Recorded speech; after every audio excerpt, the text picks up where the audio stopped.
বক্তা মোসাম্মদ সাইমা খাতুন, দ্বিতীয় বক্তা মোসাম্মদ আরিফিন আশরাফ আকি এবং আমাদের দলনেতা কানিস ফাতেমা রাজু। এবং বিপক্ষ দলে আছে সরকারি জেডিএম উচ্চ বিদ্যালয়, যার প্রথম বক্তা নাইম আহমেদ, দ্বিতীয় বক্তা মোহাম্মদ রাজু আহমেদ এবং তার দলনেতা মোহাম্মদ আসদুল্লাহ গালিব। এবার আসুন আমাদের বিজ্ঞ বিচারকবৃন্দের সাথে পরিচিত হই। বিজ্ঞ বিচারকবৃন্দের মধ্যে আছে জনাব আনন্দ কুমার মন্ডল, উপজেলা একাডেমিক সুপারভাইজার, আছে মোহাম্মদ সেলিম রেজা, উপজেলা মাদ্রাসা কর্মকর্তা, আছে উপজেলা সহকারী শিক্ষা অফিসার জনাব মোহাম্মদ জুলহাস। সর্বশেষে আমরা পরিচিত হব আজকের অনুষ্ঠানের সভাপতি, যিনি আজকের অনুষ্ঠান শেষে সমাপনী বক্তব্য রাখবে এবং প্রতিযোগিতার ফলাফল ঘোষণা করবেন। আমাদের মাঝে সভাপতি হিসেবে উপস্থিত আছেন কামারখন্দ উপজেলার মুখ্য নির্বাহী কর্মকর্তা ও উপজেলা নির্বাহী অফিসার জনাব মোসাম্মদ মেহিনা সুলতানা স্যার, এবং মডারেটর হিসেবে আছি মোহাম্মদ মেহেদি হাসান, সহকারী প্রকৌশলী প্রশাসন কৌশল। আমি সর্বশেষের অনুমতি করে প্রতিবেদন শুরু করতে যাচ্ছি। ধন্যবাদ আপনাকে। প্রতিযোগিতা শুরুর পূর্বে আমি কিছু আজকের প্রতিযোগিতার নিয়ম বলে দিচ্ছি। আসলে আমরা এখানে সনাতনী বিতর্ক প্রতিযোগিতা করব, যেখানে প্রতিটা দলের বিতর্কিকরা 4 মিনিট করে সময় পাবেন গঠনমূলক বক্তব্য দেওয়ার জন্য। এক্ষেত্রে 3 মিনিটের সতর্কতা সংকেত এবং 74 মিনিটে চূড়ান্ত সংকেত দেওয়া হবে এবং প্রতিটি দলের দলনেতা যুক্তি খণ্ডনের জন্য 2 মিনিট করে সময় পাবে। এক্ষেত্রে 1.5 মিনিটের সতর্কতা সংকেত এবং 2 মিনিটে দ্বিতীয় মিনিটে চূড়ান্ত সংকেত দেওয়া হবে। আমি প্রতিযোগিতা শুরু করে প্রথমে আহ্বান জানাচ্ছি আজকের বিতর্ক প্রতিযোগিতার পক্ষ দল জেডিএম বালিকা উচ্চ বিদ্যালয়ের প্রথম বক্তা মোসাম্মদ সাইমা খাতুনকে।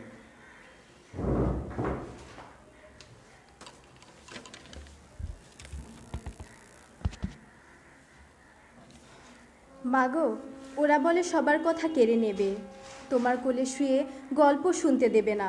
বলো মা, তাই কি হয়? এরকমই জটিল পরিস্থিতির শিকার হতে হয়েছিল বাঙালিদের, যখন পাকিস্তানিরা আমাদের কাছে থেকে কেড়ে নিতে চেয়েছিল আমাদের প্রাণপ্রিয় বাংলা ভাষাকে। কিন্তু তারা সফল হয়নি, কারণ বাংলার দামাল ছেলেরা নিজেদের রক্তের বিনিময়ে হলেও অর্জন করে এনেছিল আমাদের আপন ভাষা বাংলাকে। আর সেই বাংলা ভাষার মর্যাদা রক্ষা সম্ভব তার যথাযথ প্রয়োগ এবং শুদ্ধ ব্যবহারের মাধ্যমেই। ধন্যবাদ সম্মানিত সভাপতি, আমাকে কিছু বলার সুযোগ প্রদানের জন্য। আজকে আমাদের বিতর্কের বিষয় নির্ধারিত হয়েছে সর্বস্তরে বাংলা ভাষার শুদ্ধ ব্যবহারই নিশ্চিত করতে পারে মাতৃভাষার যথাযথ সম্মান। পক্ষে অবস্থান করছি।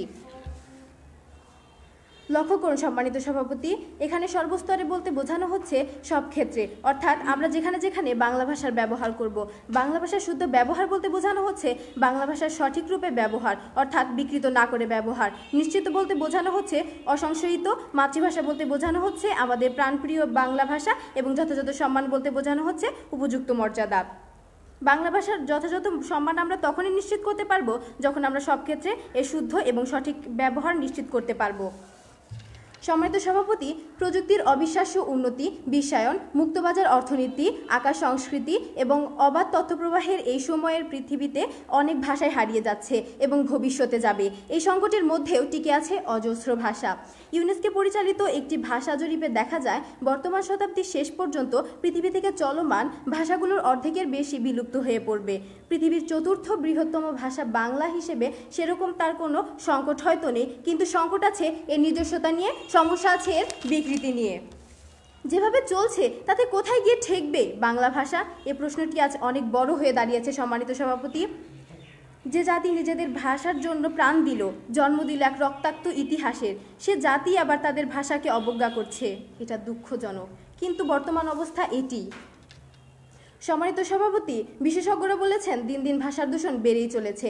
এই চিন্তা করে বিচারপতি AHM শামসুদ্দিন বেশ কয়েক দফা নির্দেশনা দিয়ে বলে বাংলা ভাষার প্রতি আর কোনো আঘাত না আসে সেটা যেন নিশ্চিত করা হয়। বিআরটিসির চেয়ারম্যান, সংস্কৃতি সচিব, তথ্য সচিব, বাংলা একাডেমির মহাপরিচালক, বাংলাদেশ বেতার ও টেলিভিশন মহাপরিচালক, সব বেসরকারি টিভি ও FM রেডিওর প্রধান কর্মকর্তার প্রতি এই আদেশ জারি করা হয়। সম্মানিত সভাপতি, বাংলা ভাষার সঠিক বা শুদ্ধ ব্যবহার না করে যদি এই সম্মান রক্ষা করা হতো তাহলে কেন তারা এ ধরনের নির্দেশনা জারি করেছিল? আশা করছি প্রশ্নের উত্তরটি দিয়ে যাবেন প্রিয় প্রতিপক্ষ। সম্মানিত সভাপতি, এখন আমরা যদি বাংলা ভাষার শুদ্ধ ব্যবহার করি এবং যথাযথ প্রয়োগ করি তখনই আমরা সহ অর্থাৎ বাংলা ভাষাভাষী মানুষ সহ অন্যরা কিন্তু বাংলা ভাষার মর্ম বুঝবে এবং তার প্রতি সম্মান দিবে। মাননীয় মডারেটর, কিন্তু অনেক বাঙালিদের মধ্যে ত্রুটি রয়ে গেছে। উদাহরণস্বরূপ আমি বলতে চাইছি যে এক বিশ্ববিদ্যালয় পড়ুয়া জনি, শাওন, তারিক, মাহবুব এরা বসেছিল চায়ের দোকানে। এমন সময় জনি আরেক বন্ধুকে ডেকে বলল, কি মাম্মা, কই যাও, ভালাসু তুমি? আজকাল তো দেখি কোনো খোঁজ পাই না। এর পাশে বসা ছিল বিশ্ববিদ্যালয়ের বাংলা বিভাগের একজন সহযোগী অধ্যাপক। শিক্ষক কথাগুলো শুনলেন, কাছে ডাকলেন জনি সহ সবাইকে। ভাষা আন্দোলনে তাদের মতোই বিশ্ববিদ্যালয় পড়ুয়া শিক্ষার্থীদের অবদানের কথা জানালেন। শিক্ষকের ভাষায় আজ যেখানে তোমরা মানুষকে ভাষার বিকৃত থেকে রক্ষা করবে, যেখানে তাদের বিরত রাখবে, সেখানে তোমরা এমন ভাষা ব্যবহার করছো, এটা উচিত নয়। সুতরাং সম্মানিত সভাপতি, এ থেকে কিন্তু এটা স্পষ্টত প্রমাণিত হয় যখন আমরা বাংলা ভাষাকে বিকৃত করে বলবো তখন এর মর্যাদা লঙ্ঘিত হবে। মাননীয় মডারেটর, যখন এটি এজন্য শিক্ষক কিন্তু ছেলেগুলোকে এভাবে বলেছিল, এভাবে উপদেশ দিয়েছিল। তিনি ছেলেগুলো যখনই বিকৃতভাবে বাংলাকে বলেছিল তখন তিনি মানা করেছিলেন এজন্যই, কেননা এভাবে বাংলা ভাষার মর্যাদা লঙ্ঘিত হচ্ছে, বাংলা ভাষার সম্মান কোনোখানেই থাকছে না। সম্মানিত সভাপতি, বাংলার মর্যাদা রক্ষার জন্য বিচ্ছিন্ন করে কৃত্রিমভাবে এর রূপায়ণ কোনোভাবেই গ্রহণযোগ্য নয়, কেননা শুদ্ধ বা সঠিক ব্যবহার না করে কখনোই ভাষার প্রাপ্য মর্যাদা দেওয়া সম্ভব না। সুতরাং পরিশেষে আমি একটি কথা আবারও বলছি, সর্বস্তরে বাংলা ভাষার শুদ্ধ ব্যবহার নিশ্চিত করতে পারে মাতৃভাষার যথাযথ সম্মান। ধন্যবাদ সম্মানিত সভাপতি, ধন্যবাদ সকলকে।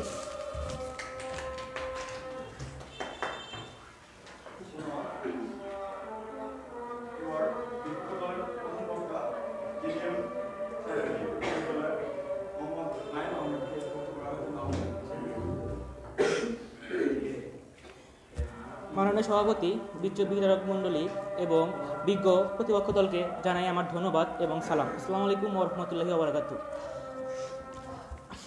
মাননীয় সভাপতি, আজকের বিতর্কের বিষয় হলো সর্বজনীন বাংলা ভাষার শুদ্ধ ব্যবহারে নিষেধ করতে পারে বাংলা ভাষার মর্যাদা। কিছুক্ষণ পূর্বে বিতর্ক দল আমাদের নির্দেশ করে আমাদের কাছে একটা প্রশ্ন তুলে গেলেন যে সর্ব জায়গায় শুদ্ধ ভাষায় বাংলা ব্যবহার করলেই বাংলা ভাষার মর্যাদা অক্ষুণ্ণ হবে। কিন্তু আমরা যদি শুধু শুদ্ধ ভাষাটাকেই বলতে পারি তাহলে আমরা অন্যান্য ভাষাকে গ্রহণ করতে পারবো না। গ্রহণ করতে না পারার কারণে আমাদের বাংলা ভাষা বিস্তৃত হবে না, বিস্তৃত না হলেও এই দেশের মর্যাদা বৃদ্ধি পাবে না। যদি মর্যাদা বৃদ্ধি না পায় তাহলে সে আমাদের সীমাবদ্ধ ভাষাতে কী হবে? এখন আমি আমার বক্তব্য শুরু করতে চাই। বর্তমান পৃথিবীতে প্রায় 3,500 মতো ভাষা রয়েছে। এর মধ্যে বাংলা ভাষায় কথা বলে প্রায় 30 কোটি মানুষ। এই 30 কোটি মানুষের ভাষা বাংলা এসেছে বহুকাল আগে থেকে। এই বহুকাল আগে যখন শুরু হয়েছিল তখন এর ভাষার সীমাবদ্ধতা ছিল খুবই কম। এই কম সীমাবদ্ধ থেকে কিভাবে এত বড় হয়ে গেল বাংলা ভাষা তা আমরা কেউ জানি না। আসলে যখন তুর্কি আগমন এবং মুসলিম অবস্থানের সময় ঘটেছিল তখন অনেক তুর্কি, আরবি, ফার্সি, ইংরেজি ভাষা বাংলা ভাষার সাথে মিশে বাংলা ভাষাকে মিশ্র ভাষায় পরিণত করেছে। এই মিশ্র ভাষাগুলো এখন বর্তমানে আমাদের কাছে বাংলা ভাষা মনে হয়, যেমন চেয়ার, তারপর টেবিল, চশমা, আমদানি, এগুলো আসলে বাংলা ভাষা নয়, এগুলো অন্য ভাষা থেকে এসেছে। তাই বলে কি আমরা এগুলোকে বাংলা ভাষা হিসেবে মানি না? এগুলোকে আমরা কি বাংলা ভাষা হিসেবে মনে করি না? এগুলো আমরা বাংলা ভাষায় মনে করি এবং এগুলোকে আমরা আমাদের মন প্রাণ দিয়ে ভালোবাসি। শুধু যে আমরা দেশেই বাংলা ভাষা শুদ্ধ ব্যবহার করলেই হবে তা নয়, শুদ্ধ ব্যবহার নিশ্চিত করতে হবে প্রায় বাংলাদেশের সব জায়গায়। বাংলাদেশের অধিকাংশ মানুষ অশিক্ষিত, তাছাড়া যারা প্রবাসে বসবাস করে তারা বেশিরভাগই অশিক্ষিত মানুষ। তারা সঠিকভাবে বাংলা ভাষা বলতে পারে না, তারা অশুদ্ধ ভাষা বলে। তাই বলে কি তারা বাংলা ভাষাকে সম্মান করে না? তারা বাংলা ভাষাকে অবশ্যই সম্মান করে। এমনকি তারা বাংলা ভাষার জন্য প্রাণ দিতেও প্রস্তুত হতে পারে। শুধু বিদেশে নয়, অঞ্চল ভেদেও বাংলাদেশে বিভিন্ন পার্থক্য রয়েছে। যেমন বরিশালে যেমন বরিশাল, যশোর, খুলনা ছেলেকে ছাগল বলা হয়। ছাগলকে একটা শুদ্ধ ভাষা?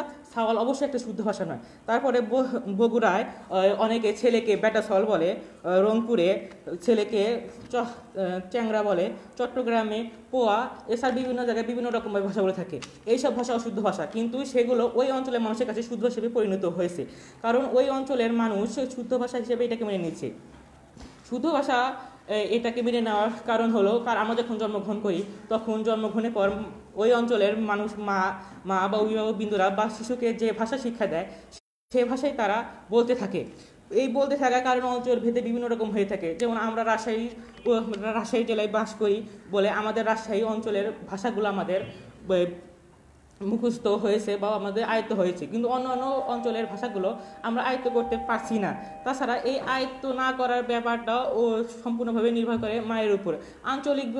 অঞ্চল ভেদে বিভিন্ন মা বিভিন্ন রকমভাবে ভাষা গ্রহণ করতে পারে। তাছাড়া বাংলাদেশের অধিকাংশ মায়েরাই নিরক্ষর হয়ে থাকে, যার কারণে তারা সন্তানদের শুধু সেই সব ভাষাই বলতে পারে যেগুলো সারা শিখেছে।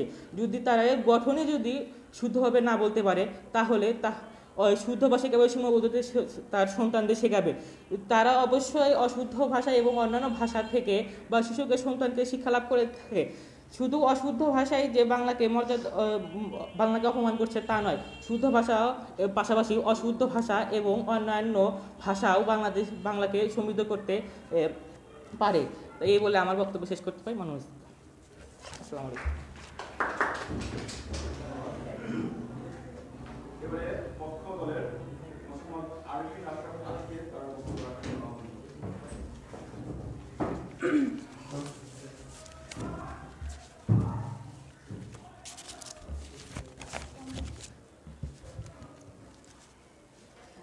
খেলা হবে শব্দ দুটি পশ্চিমবঙ্গ দাপিয়ে বাংলাদেশে এসে খেলা হপ্পে হয়ে কাঁপিয়ে দিচ্ছে। তরুণদের মাঝে খাইসস, গ্যাসস, থাকসস এসব মহামারীর মতো আজকাল ভাষা ছড়িয়ে পড়ছে, যেই ভাষার জন্য এক সময়ের তরুণেরা বুকের তাজা রক্ত ঢেলেছে। আজ সেই তরুণেরা সমাজের অবহেলা বা অবজ্ঞার পাত্র হয়ে মাতৃভাষা বাংলা ভুলণ্ঠিত হয়ে গড়াগড়ি খাচ্ছে। ধন্যবাদ মাননীয় সভাপতি, ধন্যবাদ সবাইকে আজকে আমাকে এখানে কিছু বলার সুযোগ প্রদানের জন্য। আজকে আমাদের বিতর্কের বিষয় নির্ধারণ করা হয়েছে সর্বস্তরে বাংলা ভাষার শুদ্ধ ব্যবহার নিশ্চিত করতে পারে মাতৃভাষার যথাযথ সম্মান।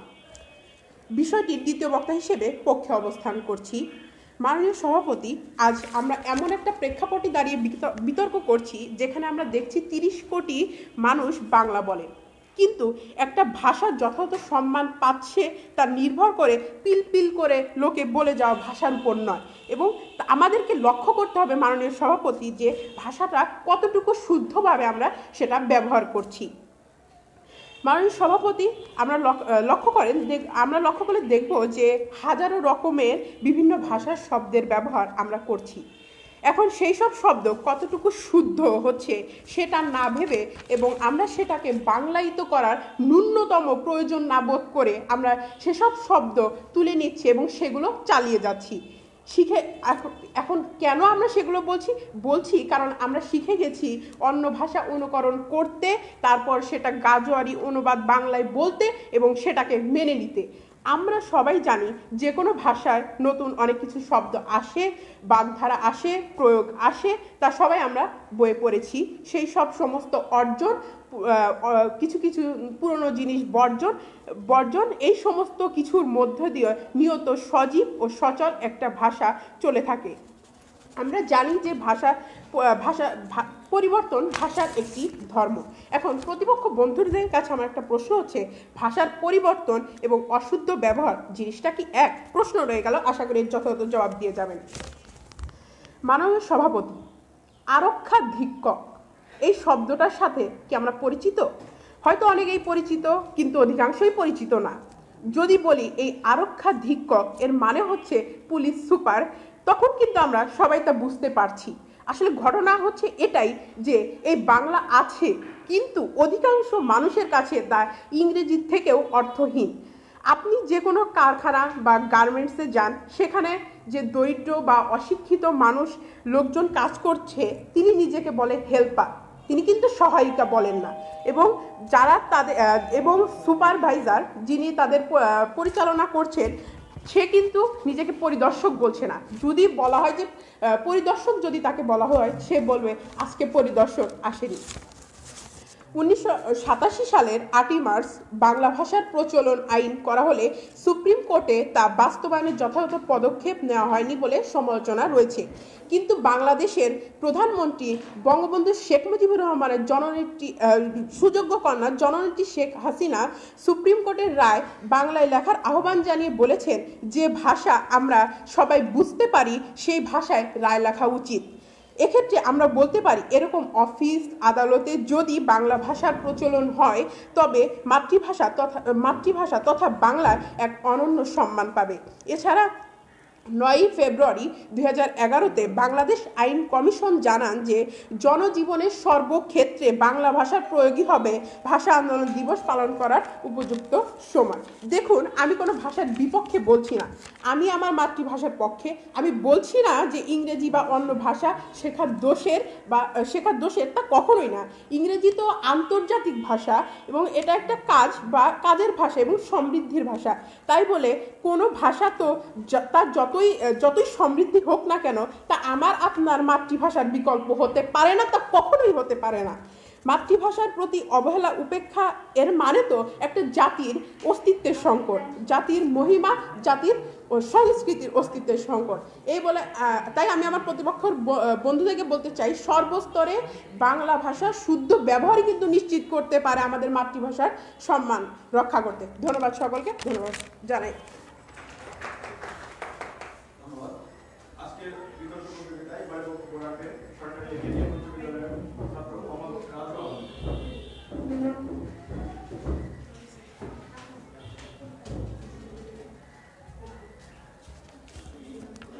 উপস্থিত মাননীয় সভাপতি, মাননীয় মডারেটর, আমার বিজ্ঞ জাজেরা অর্থাৎ বিচারকবৃন্দরা এবং আমার প্রতিপক্ষ বিজ্ঞবৃন্দদের সকলকে এই আন্তর্জাতিক মাতৃভাষা দিবসের সম্মান এবং আন্তর্জাতিক মাতৃভাষা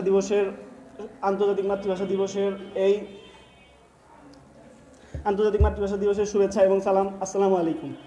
তো আমার বিজ্ঞ প্রতিপক্ষবৃন্দ একটা প্রশ্ন আমাকে ছুড়ে দিয়েছে যে মাতৃভাষার বিকৃতি এবং অশুদ্ধ উচ্চারণ কি এক?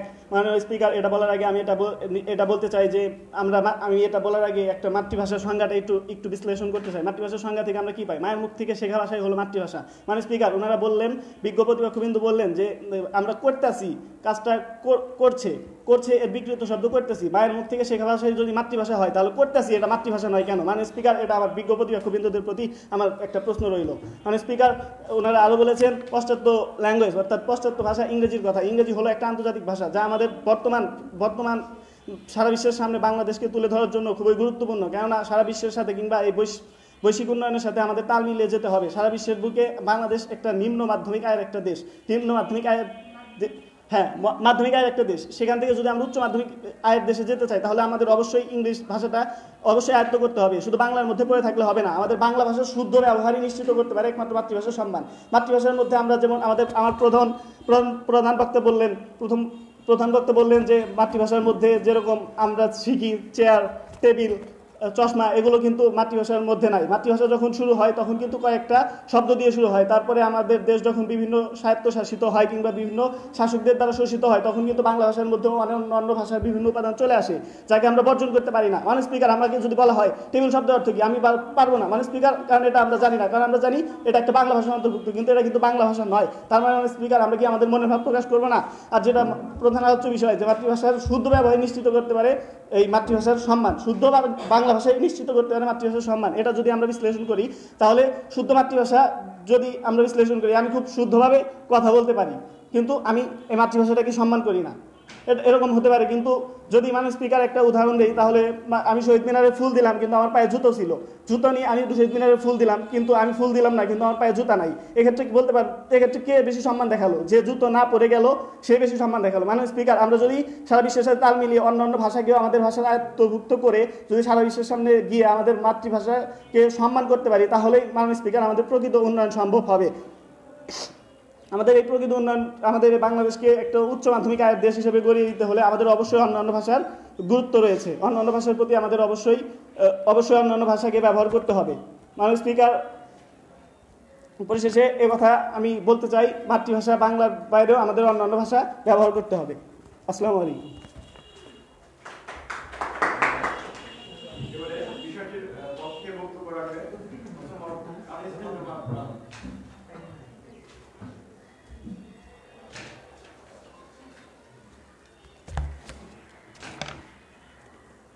আসসালামু আলাইকুম। ধন্যবাদ মাননীয় সভাপতি, আমাকে কিছু বলার সুযোগ করে দেওয়ার জন্য। আজকে আমাদের বিতর্কের বিষয় নির্ধারিত হয়েছে সর্বস্তরে বাংলা ভাষার শুদ্ধ ব্যবহারই নিশ্চিত করতে পারে মাতৃভাষার যথাযথ সম্মান। পক্ষে অবস্থান করছি। শুরু করছি প্রতিপক্ষ দলের যুক্তি খণ্ডন দিয়ে।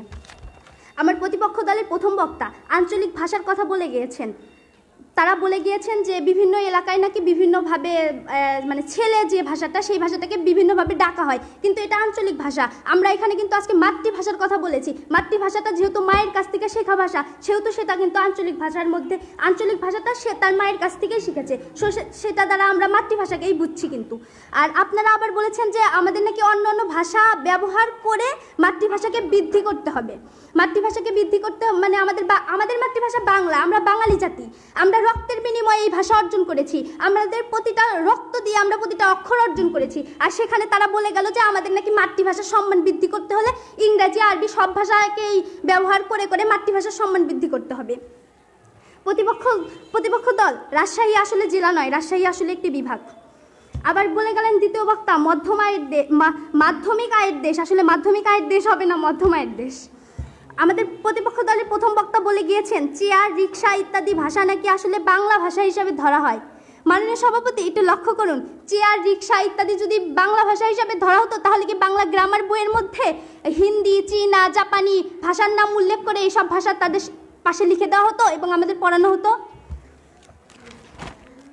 মাননীয় সভাপতি, বাঙালি একমাত্র জাতি যারা ভাষার জন্য প্রাণ দিয়েছিল, কিন্তু কালের বিবর্তনে প্রচলিত প্রবণতা অনুসারে ভাষা নিয়ে আলোচনার মাস হয়ে দাঁড়িয়েছে ফেব্রুয়ারি মাস। দুঃখজনক হলেও এটাই সত্যি, শহীদদের প্রতি শ্রদ্ধা বিনোদনের যত আকুতি তা এই মাসকে ঘিরেই রয়েছে। আবার এটাও সত্য, বর্তমান সময়ে বাংলা ভাষার সৌন্দর্য ও মর্যাদা রীতিমতো হুমকি শুরু। শিক্ষাবিদ ও সাহিত্যিক অধ্যাপক সৈয়দ মঞ্জুরুল ইসলাম প্রথম আলোয় 16 ফেব্রুয়ারি 2012 তারিখে ভাষা দূষণ নদী দূষণের মতোই বিধ্বংসী শিরোনামে অত্যন্ত সময়োপযোগী ও গুরুত্বপূর্ণ এক উপসম্পাদকীয় লিখেছেন। এখানে তিনি বিভিন্ন বাস্তব উদাহরণ উল্লেখ সহ ভাষা দূষণ ও এর পরিণাম নিয়ে আলোচনা করেছিলেন, যা বর্তমান সভ্যতায় যেন আরও বেশি প্রাসঙ্গিক। কারণ বিগত বছরগুলোতে নদী দূষণ ভাষা দূষণের সাথেই পাল্লা দিয়ে বেড়েছে। মাননীয় সভাপতি, আজ রেডিওগুলোতে বাংলা ইংরেজির অদ্ভুত মিশেল ও বিকৃত উচ্চারণ এবং জিডুস প্রজন্মের কথোপকথন আমাদের আগের মতো পীড়া দেয় না, বরং এগুলো এখন কান শোয়া বা গা শোয়া যাই বলি না কেন, আমাদের এক প্রকার সয়েই গেছে। আবার আমাদের দৈনন্দিন কথোপকথনের সম্বন্ধ হিসাবে ব্রো, সিস, মেট ইত্যাদি প্রচলিত, এগুলোর ব্যবহার দ্বারা মাতৃভাষার মর্যাদা ক্ষুণ্ণ হয়। বাংলা একটি সমৃদ্ধ, সৌন্দর্যমণ্ডিত, শ্রুতিমধুর ও সহজ ভাষা। মনের আবেগ ও ভাব প্রকাশে বাংলা ভাষার শব্দের প্রাচুর্যতা নিয়ে গর্ব করা যায়, অথচ আমরা অযথা স্মার্টনেস প্রমাণ করতে গিয়ে অশুদ্ধ ও বিকৃত শব্দ ব্যবহার করছি। কিন্তু বাংলা ভাষার শুদ্ধ ব্যবহারই নিশ্চিত করতে পারে বাধ্যতামূলক করতে হবে বাংলা ভাষার ব্যবহারকে। মাননীয় সভাপতি, একটু লক্ষ্য করলে দেখবেন আজ দেশের বাইরে কিন্তু বিভিন্ন ইউনিভার্সিটিতে মানে বিভিন্ন বিশ্ববিদ্যালয়গুলোতে বাংলা বিভাগ চালু করা হচ্ছে, কিন্তু যেখানে আমাদের দেশে তার মর্যাদা খুবই কম দেওয়া হয়। মাননীয় সভাপতি, বিশ্বের বিভিন্ন দেশ থেকে অনলাইনে বাংলা পত্রিকা পাওয়া যাচ্ছে বিশ্বের প্রায় 10টি দেশের রাষ্ট্রীয় বেতারে। বাংলা ভাষার চ্যানেলগুলো রয়েছে আলাদা আলাদা। এছাড়াও আরও 10টি রেডিও বাংলা ভাষায় আলাদা অনুষ্ঠান সম্প্রচার করা হয়। আমাদের শিকড়, আত্মা, মায়ের মুখের ভাষাকে ভুলে যাওয়া মানে তো নিজের মাকেই ভুলে যাওয়া। যদি নিজের মাকে ভুলে যেয়ে অন্য কারোর মায়ের ভাষাকে নিয়ে আমরা যদি গর্ব করতে যাই, তাহলে তো আমাদের মাতৃভাষার প্রতি সম্মান প্রদর্শন করা হবে না। প্রতিপক্ষ দল একটু লক্ষ্য করলে দেখবেন আজকে কিন্তু আমাদের প্রতিপাদ্য বিষয়টা সর্বস্তরে বাংলা ভাষার শুদ্ধ ব্যবহারই নিশ্চিত করতে পারে মাতৃভাষার যথাযথ সম্মান। একটু লক্ষ্য করলেই দেখতে পাবেন এখানে মাতৃভাষা কিন্তু আমাদের মাতৃভাষা বাংলা ভাষার কথাই বলা হয়েছে। তাই বলবো বিষয়টা লক্ষ্য রেখে কথা বলার জন্য। ধন্যবাদ মাননীয় সভাপতি, ধন্যবাদ সবাইকে।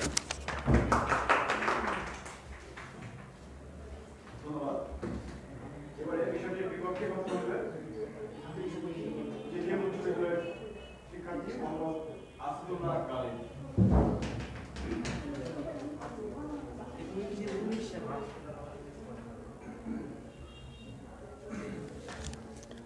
মাননীয় সভাপতি এবং আসন্ন সবাইকে আমার শুভেচ্ছা এবং সালাম। আসসালামু আলাইকুম। মনের ভাব ও আঞ্চলিক ভাষা দুটোই একে অপরের সাথে ওতপ্রোতভাবে জড়িত। কেউ যদি মনের ভাব প্রকাশ করে শুদ্ধ ভাষায়, তাহলে সে নিজের মনের ভাব ঠিকমতো প্রকাশ করতে পারবে না, যা আমাদের মাননীয় প্রতিপক্ষ তিনজন তা প্রকাশ করেছে। যেমন দলনেতা বলেছে, বিপক্ষ দলের দলনেতা বলেছে বাংলা গ্রামার। এদের গ্রামার কি বাংলা ভাষা নাকি ইংরেজি ভাষা, এটা প্রমাণ করে যে বাংলা ভাষা নাকি গ্রামার ভাষা ইংরেজি ভাষা, এটা প্রশ্ন থাকলো এই দলনেতার কাছে। আবার দ্বিতীয় বক্তা বলেছেন কি গেসি এটা কি ভাষা, এটা কি শুদ্ধ ভাষা নাকি আঞ্চলিক ভাষা। আবার সুপ্রিম কোর্ট এটা কি মাননীয় সভাপতি, যে আঞ্চলিক ভাষা নাকি ইংরেজি ভাষা নাকি শুদ্ধ ভাষা, এটা মাননীয় কি বিজ্ঞ প্রতিপক্ষের কাছে আমার প্রশ্ন রয়ে গেল। তারপর আবার তিনি আরও বললেন ফেব্রুয়ারি, কেন এই জায়গায় কি ফেব্রুয়ারি বাংলা বলা যেত না। তারপরে মাননীয় সভাপতি 1952 সাল, যেখানে সালাম বরকত, রফিক, শফিক সহ নাম না জানা আরও অনেকেই জীবনদান করেছেন। তাদের অনেকেই ছিল অশিক্ষিত। তাদের আমি ছোট করার জন্য এটা বলছি না, তারা সবাই শুদ্ধ ভাষা জানতেন না, কিন্তু তারা প্রাণ দিয়েও কি নিজের ভাষার প্রতি সম্মান প্রকাশ করেনি? প্রশ্ন রইল প্রতিপক্ষের কাছে। আমরা যদি একটা জিনিস এখন যাচাই করি যে বাংলা ভাষায় কয়টি বর্ণমালা আছে, বাংলা ভাষায় মোট কয়টি বর্ণমালা আছে, এটা যদি একটানা বলতে দেওয়া হয়, এখানে প্রায় মানুষই এই জায়গায় কি ব্যর্থ হবে। বাংলা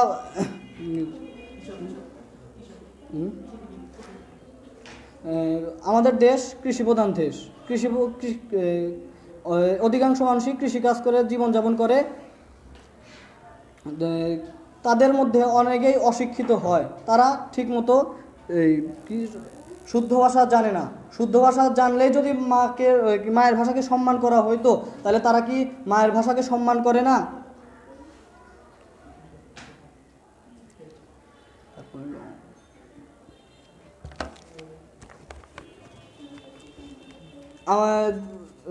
আমার প্রতিপক্ষ দল বারবার ভিন্ন ভিন্ন সুরে গান গেয়ে একই কথা বলতে চাইলেন যে ভাষার বিকৃতি। তারা যে কথাগুলো বললো সব কিছু শুধু ভাষার বিকৃতি সম্পর্কে বললো, কিন্তু মায়ের ভাষার প্রতি শ্রদ্ধা সম্পর্কে তাদের বক্তব্যে কোনো কিছু আমি খুঁজে পাইনি।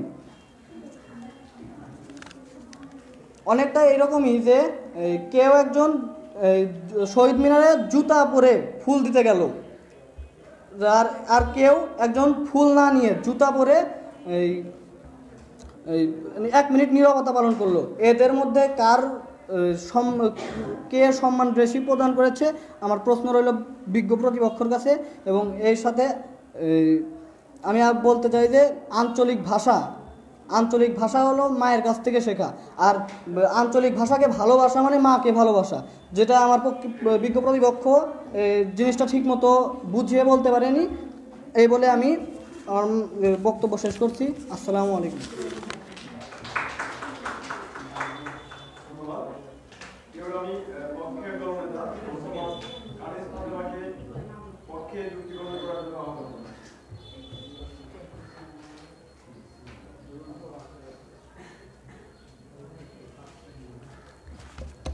ধন্যবাদ মাননীয় সভাপতি, আমাকে আবারও কিছু বলার সুযোগ দেওয়ার জন্য।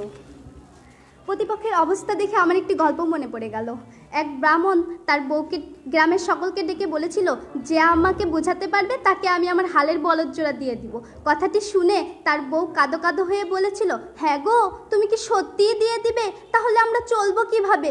ব্রাহ্মণ বলেছিল, আমাকে সারাদিন বোঝাবে, কিন্তু সন্ধ্যাবেলা বলবো আমি কিছুই বুঝিনি। প্রতিপক্ষের অবস্থা ঠিক সেরকমই। আজকে আমাদের বিতর্কের বিষয়টা কিন্তু সর্বস্তরে বাংলা ভাষার শুদ্ধ ব্যবহারই নিশ্চিত করতে পারে মাতৃভাষার যথাযথ সম্মান।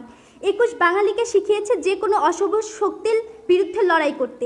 মাতৃভাষার হাত ধরে থাকা মুক্ত চিন্তা ও বাঙালি সংস্কৃতির উপরে হামলার ঘটনাগুলো ঘটেছে বারবার, কারণ অপশক্তিরা ভালো করেই জানে বাঙালির শেকড় তার ভাষার লড়াই। কেননা আমরা সকলেই জানি ভাষার জন্যই কিন্তু আমাদের দেশের লড়াইটাও সর্বপ্রথম শুরু হয়েছিল। আমরা জানি পাকিস্তানিরা গুড়িয়ে দিয়েছিল শহীদ মিনার। এই মিনার আমাদের কাছে ইট সিমেন্টের একটি অবয়বই নয়, আমাদের হৃদয়ে স্থাপিত এক বাতিঘর, রক্তের বিনিময়ে অর্জন করা স্থাপত্য। এই চেতনার বিনাশ নেই, আছে বিকাশ। মাননীয় সভাপতি, আমরা কিন্তু আজকে ভাষার বিকাশের কথাই বলেছি। ভাষাটাকে আমরা কিভাবে আরও সম্মান, আরও মর্যাদা বৃদ্ধি করতে পারবো। আমাদের প্রতিপক্ষ দলনেতা বলে গেলেন যে প্রাণ দিয়ে ভাষার মর্যাদা রক্ষা করেছে। হ্যাঁ, প্রাণ দিয়ে ভাষা নিয়ে এসেছে বলেই তো সেই ভাষাকে আমাদের সম্মান করতে হবে এবং আগামী প্রজন্মের কাছে এটা নিয়ে যেতে হবে। কারণ আগামী প্রজন্ম তো এই ঘটনাটা দেখে আসেনি, আমরা নিজেরাও তো এটা দেখিনি। ইতিহাস পড়েই তো আমরা জানি এবং বিশ্বাস করি এবং সম্মান করি। আশা করি উত্তরটা পেয়ে গেছেন। বাঙালি একমাত্র জাতি যারা ভাষার জন্য প্রাণ দিয়েছিল। রক্তের বিনিময়ে অর্জিত ভাষার প্রতি আমাদের সম্মান ও ভালোবাসা প্রদর্শন করা প্রয়োজন। তাই ভাষার মান ক্ষুণ্ণ হয় এমন কাজ না করে সর্বত্র বাংলা ভাষার শুদ্ধ ব্যবহার করা উচিত। তবেই ভাষার মর্যাদা অক্ষুণ্ণ থাকবে। এখন 2 মিনিটের বক্তব্যে এত প্রতিবাদ করা তো সম্ভব নয়, তাই এরপরও যদি আমার প্রতিপক্ষের বন্ধুরা বুঝতে না পারেন এবং বুঝতে না চান, তাহলে এটাই বলবো, একজন আত্মপ্রতারক যদি আত্মপ্রতারণা করে স্বীকৃত হন এবং যদি আয়নায় নিজের মুখ দেখেও বলেন এটা আমার মুখ না, তাহলে তার মনস্তান্ত্রিক চিকিৎসা করা যেতে পারে। কিন্তু আমার মনে হয় সাইকিয়াট্রিস্ট হওয়ার দায় আমার না। পরিশেষে প্রতিপক্ষ দলের প্রতি আমার উদ্যত আহ্বান, কাঁধে কাঁধ মিলে কণ্ঠে কণ্ঠ মিলিয়ে বলুন যে সর্বস্তরে বাংলা ভাষার শুদ্ধ ব্যবহারই নিশ্চিত করতে পারে মাতৃভাষার যথাযথ সম্মান। নাকি বলবেন এপার ওপার সাঁতার কাটিব, গা ভিজাব না, শুনিব বুঝিব সবই, কিন্তু স্বীকার করিব না। ধন্যবাদ মাননীয় সভাপতি, ধন্যবাদ সবাই।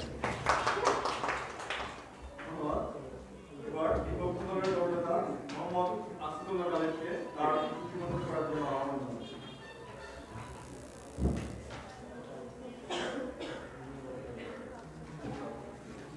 ধন্যবাদ মাননীয় সভাপতি, আমাকে দ্বিতীয়বার সুযোগ করে দেওয়ার জন্য।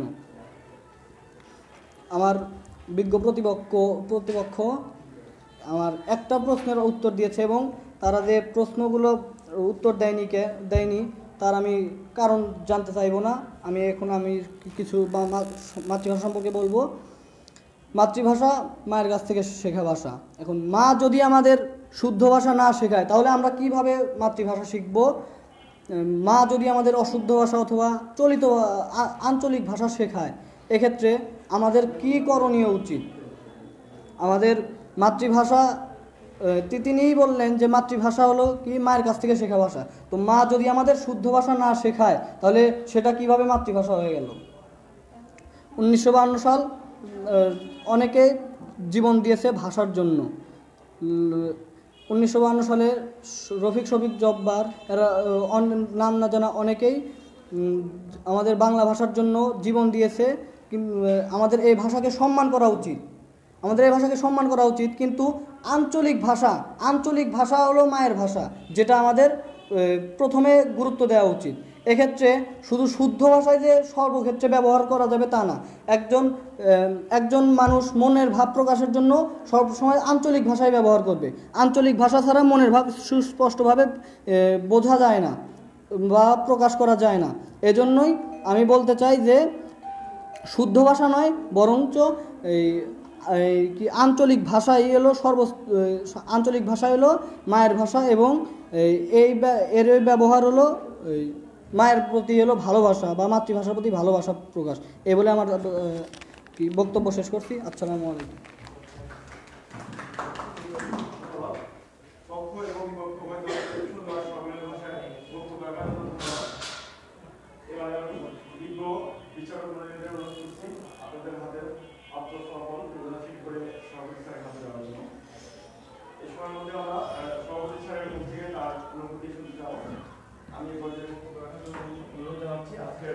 অনুষ্ঠানের সভাপতি উপজেলা নির্বাহী অফিসার জনাব মোহাম্মদ মেরিন আসাদুল্লাহ স্যারকে।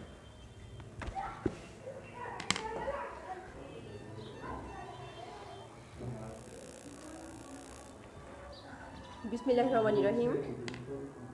সম্মানিত উপস্থিতি, আসসালামু আলাইকুম। আমরা শুনছি প্রায় 1 ঘন্টা কি হয়েছে? 1 ঘন্টা বোধহয় হয়নি। 1 ঘন্টার কিছু কম সময়ে আমরা উভয় পক্ষকে শুনলাম। আমার ভালো লেগেছে, খুব অল্প সময়ের একটা প্রিপারেশন নিয়ে দুটো দল এসেছে।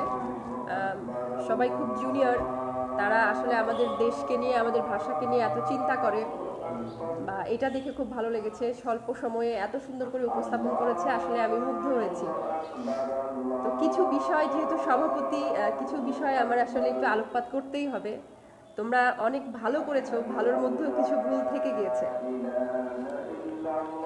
প্রথমেই যে কথাটা বলি সেটি, আচ্ছা আমার মনে হয় একটু আজানটা শেষ হয়ে যাক, তারপরে আমি কন্টিনিউ করি।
আচ্ছা, প্রথমে আমরা যদি আমাদের যে টপিকসটা ছিল, টপিকসটাকে যদি একটু বিশ্লেষণ করি, টপিকসটা ছিল যে সর্বস্তরে বাংলা ভাষার শুদ্ধ ব্যবহারই নিশ্চিত করতে পারে আমাদের মাতৃভাষার সম্মান।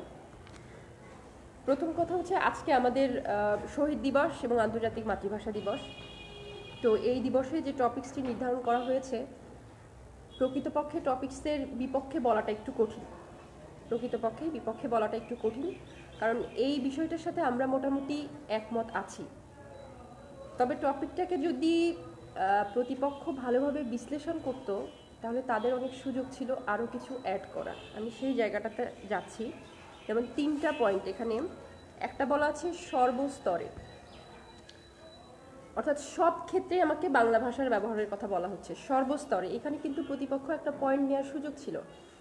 পয়েন্টটা কীরকম হতো, বাংলা ভাষা তো ডেফিনেটলি আমরা ব্যবহার করব, কিন্তু এখন যদি আমি বাইরে একটা স্কলারশিপের জন্য আবেদন করি, আমি যদি বাইরে একজন সুপারভাইজারের সাথে কথা বলি, আমি কি তার সাথে বাংলায় কথা বলে আমার স্কলারশিপটা আমি নিতে পারবো?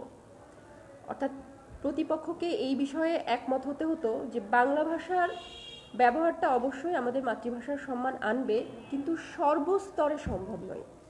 এই বিষয়টা যদি প্রতিপক্ষ বিপক্ষ যারা আছে তারা যদি ফোকাস করতো, আমার মনে হয় কিছুটা ভালো হতো, এটা দরকার ছিল। তারপর আরেকটা বিষয় একটু মিলিয়ে ফেলা হয়েছে, মাতৃভাষা বাংলা ভাষা। মাতৃভাষা হচ্ছে আমাদের মায়ের ভাষা, যেটা আমাদের আঞ্চলিক ভাষা সেটিও কিন্তু আমাদের মাতৃভাষা বা মায়ের ভাষা। সেটাও কিন্তু আমরা যেমন সিরাজগঞ্জে যে লোকাল ভাষাটাই আমরা এখানে কথা বলি, সেটাও কিন্তু সিরাজগঞ্জের মানুষের মাতৃভাষা। কিন্তু আপনাদেরকে এই যে এখানে ফোকাস করতে হতো সর্বস্তর, কারণ আমি আমার আঞ্চলিক ভাষা, আমার মাতৃভাষায় আমি আমার বাসায় কথা বলবো, আমার আত্মীয় স্বজনের সাথে কথা বলতে পারি, কিন্তু আমি অফিসে যদি সেই টোনটা ইউজ করি, তখন সেটা কিছুটা কিন্তু দৃষ্টিকটু হয়ে যায়। হ্যাঁ, তো সর্বস্তর এটা যদি ফোকাস করতো প্রতিপক্ষে যারা আছে, আমার মনে হয় তারা কিছুটা সুবিধা করতে পারতো এই জায়গাতে।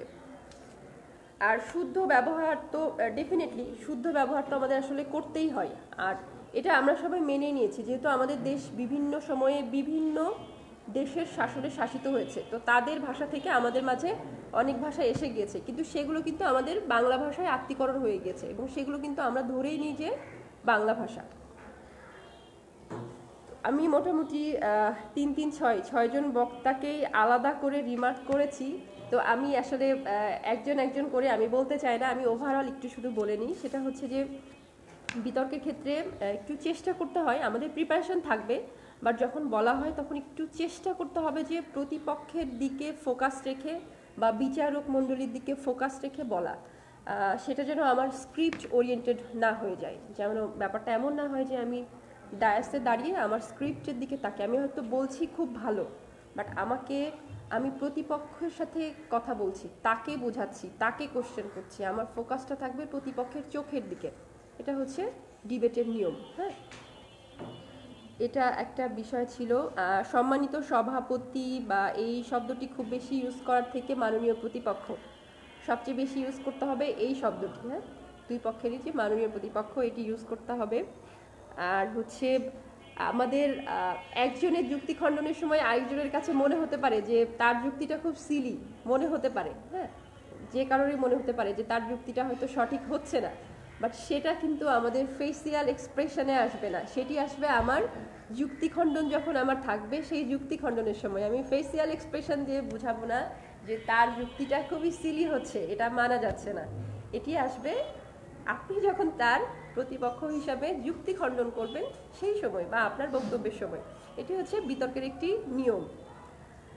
আর এর বাইরে আপনারা সবাই বেশ ভালো যুক্তি উপস্থাপনের চেষ্টা করেছেন, আমার ভালো লেগেছে এই বিষয়গুলো। একটা জায়গাতে দেখলাম যে একই পয়েন্ট সম্ভবত বিপক্ষ দলের একই এক্সাম্পল দুইজন বক্তাই উপস্থাপন করেছেন, যেটি বোধ হয় ঠিক হয়নি। আর খুব ছোট ছোট বিষয় ছিল, এগুলো আর মার্ক করছি না। তারপরে যেহেতু আপনারা ছোট স্কুলের, আমার মনে হয় একটা বিষয় একটু বলি যে রাজশাহী বিভাগ এবং রাজশাহী জেলা, রাজশাহী বিভাগও যেরকম সঠিক রাজশাহী জেলাও সেরকম সঠিক।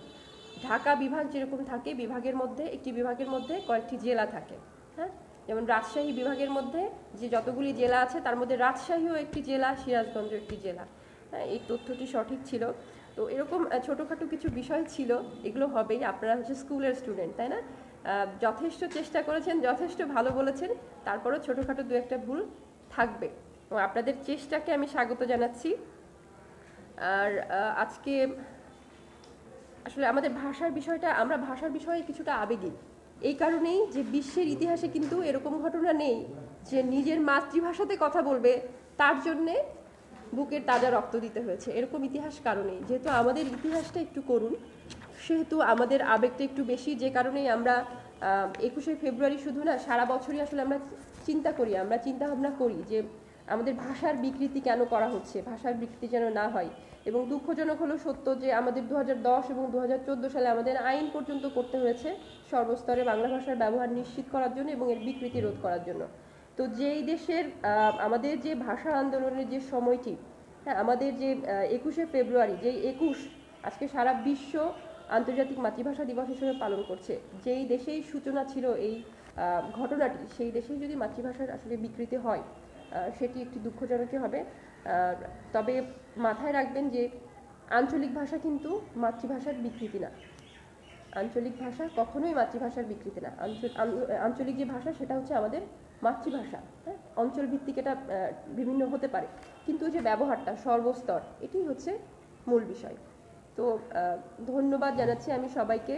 আর আসলে ফলাফল ঘোষণা এটা খুব কঠিন কাজ, হ্যাঁ, কারণ দুপক্ষই ভালো বলেছেন এবং আপনারা অনেক জুনিয়র হিসাবে আপনাদের যুক্তি উপস্থাপন করেছেন। আমি তো প্রথমে চিন্তা করেছিলাম যে আসলে ফলাফল বিজয়ী আমরা ঘোষণা করব না, হ্যাঁ, তো তারপরে যেহেতু আপনারা ডিবেট করেছেন, আপনাদের নিজেদের কাছে হয়তো একটু প্রত্যাশা আছে যে আমরা একটা রেজাল্ট নিয়ে বাসায় ফিরবো। তো সেই ক্ষেত্রে মনে হয় যে তাহলে হয়তো ফলাফলটা আমরা ঘোষণা করব। তবে উভয় পক্ষই খুবই ভালো বলেছেন। আর একটা বিষয় হচ্ছে, আমার নিজেরও ইচ্ছা আছে যে ডিবেট, এই যে ডিবেট, আপনারা অবশ্যই ডিবেট করবেন। হ্যাঁ, ডিবেট করা উচিত, কারণ ডিবেট মানুষের কনফিডেন্সটা বাড়ায়। আপনি আজকে আমাদের সামনে ডিবেট করেছেন, আপনি আপনার পক্ষে যুক্তি উপস্থাপন করেছেন, আপনি 2 দিন পর দেখবেন যে ক্লাসে আপনি আপনার টিচারকে যত সুন্দর করে বোঝাতে পারছেন, বাকিরা পারছে না। ডিবেটটা অবশ্যই কন্টিনিউ করতে হবে, কারণ একটা মানুষের, আমরা যদি চিন্তা করি, যেমন এখানে আমরা যারা, আমি উপজেলা নির্বাহী অফিসার আছি, আমাদের এখানে ক্যাডার অফিসার আছেন, অন্যান্য অফিসাররা আছেন, এমন কিন্তু না, আমি জানি না সবার ব্যাকগ্রাউন্ড, তারপরও এমন না যে সবাই ক্লাসের ফার্স্ট বয়, ব্যাপারটা কিন্তু এরকম না। বিশেষ করে আমাদের যেমন আমাদের প্রশাসনিক সার্ভিসে যারা আছে আমরা কিন্তু খুব টাফ জব করি, এবং আপনি যদি খেয়াল করে দেখবেন যে ম্যাক্সিমামই কিন্তু ক্লাসের ফার্স্ট বয়রা কিন্তু এই সার্ভিসে নাই, তারা হয়তো ডাক্তার বা ইঞ্জিনিয়ার ওই দিকটাতে গেছে। কিন্তু এই যে মাঝখানের যে স্টুডেন্টরা, এরা দেখা যায় যে আদার্স কারিকুলাম যেগুলো আছে এগুলাতে তাদের পার্টিসিপেটটা বেশি থাকে, হ্যাঁ, ডিবেট বা খেলাধুলা বা এই জাতীয় জিনিসগুলোতে হচ্ছে এদের ইনভলভমেন্টটা বেশি থাকে, এবং আলটিমেটলি তারাও কিন্তু লাইফে শাইন করে। শুধু ক্লাসের ফার্স্ট বয় সেকেন্ড বয় হতে হবে টার্গেটটা এরকম হওয়া উচিত না। টার্গেটটা হবে আপনি সব দিকে থাকবেন। তাহলে যেমন অনেক সময় হয়তো দেখা যাচ্ছে শুধু যদি আপনি আপনার সাবজেক্ট ওরিয়েন্টেড হন, ক্লাসের বই ওরিয়েন্টেড হন, একসময় আপনি ফেলও করতে পারেন। বাট আপনি যদি ওভারঅল সব দিক থেকে যদি এক্সপার্ট থাকেন, সব বিষয় যদি আপনার জানা থাকে, তাহলে আপনাকে কেউ ঠেকাতে পারবে না, আপনি কোনো না কোনো জায়গায় যেয়ে অবশ্যই সেটেল হবেন। তো সেজন্য আমি বলবো যে অবশ্যই ডিবেট করতে হবে। স্কুলে আপনাদের টিচারদেরকেও বলবেন যে যেন ডিবেটের আয়োজন করে। আমার নিজেরও ইচ্ছা আছে, যদি সম্ভব হয় আমি একটা ডিবেট ক্লাব তৈরি করব কামারখন্দে, এবং সেই ডিবেট ক্লাবটা আমাদের এই রুমটা ওরিয়েন্টেডই, তারা হয়তো মাঝে মধ্যে এখানে আসবে। আমি চেষ্টা করব মাঝে মধ্যে দু একটা ডিবেট আয়োজন করার, সেটা আমার প্ল্যানে আছে, দেখা যাক বাস্তবায়ন হয় কিনা। তো এ পর্যায়ে আসলে রেজাল্ট ঘোষণার দায়িত্ব কার? রেজাল্ট ঘোষণা আমাদের বিচারকদের কোনো মন্তব্য আমরা শুনিনি। তাহলে মোটামুটি একমত ধরে নেব আমার সাথে। আচ্ছা, রেজাল্ট শিট আমার কাছে চলে এসেছে।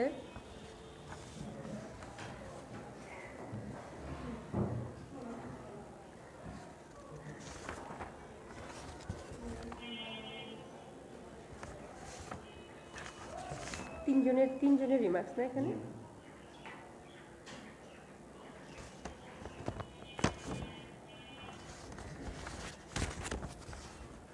আচ্ছা, রেজাল্ট আমাদের হাতে এসেছে। আমাদের বিজ্ঞ বিচারক মণ্ডলী যারা আছেন, মোটামুটি দেখা গেছে যে তিনজনই এই রেজাল্টের বিষয়ে একমত। মানে তিনজন, কারোর সাথে কারোর খুব একটা ভেরিয়েশন আমি দেখছি না, মোটামুটি ইউনিক রেজাল্ট আমি দেখতে পাচ্ছি। তো আমাদের বিজয়ী দল হচ্ছে আমাদের পক্ষে যারা আছে তারা আজকের বিজয়ী দল। বিপক্ষের বক্তারা ভালো বলেছেন, আপনাদের যুক্তি উপস্থাপন ভালো ছিল, এবং যেটা আমি বললাম যে অডিয়েন্সকে ফোকাস করার কথা, আপনারা অডিয়েন্সকে ফোকাস করেছেন, এই বিষয়টা আমার ভালো লেগেছে। তবে যেটা হচ্ছে যে টপিকটা আসলে আজকের দিনের টপিকটা আপনাদের জন্য জটিল ছিল, এই টপিকের এগেনস্টে জেতাটা আসলে কঠিন। সো আমরা তাহলে পক্ষ দলকে বোধহয় একটু অভিনন্দন জানাতে পারি।